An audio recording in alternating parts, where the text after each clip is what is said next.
Henderson Secondary School Ghost Story. I do not believe in ghosts, but after I encountered this incident, I changed my point of view.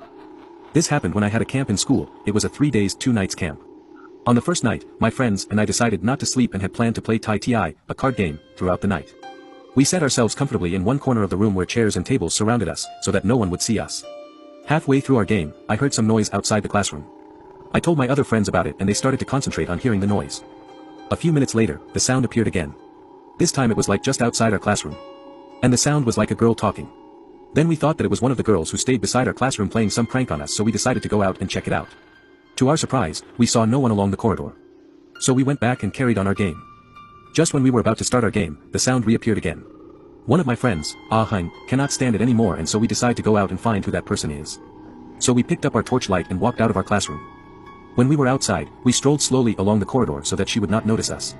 When we were walking, I noticed something was moving on the second floor. We were on the 3rd floor, so I shone my torchlight down to see who's that. To my surprise, I saw a girl wearing our school uniform. She turned her head around and saw us, then she started to shout at us with language that none of us knew. After hearing her shouting, she started to float to us. We will all be shocked and speechless, and none of us can move. As the ghost drew closer and closer towards us, slowly regaining our consciousness, we picked ourselves up and ran towards the staircase and out of the school. When we were all out the school, we noticed that Ah-Hein was not with us. We were sure that he was still inside the school, but the rest of us were just too terrified to step into the building as the thing is still inside the campus. So we decided to find Ah-Hein the next morning. We saw our watches and noticed that it was 7-something, so we went into the school to find Ah-Hein.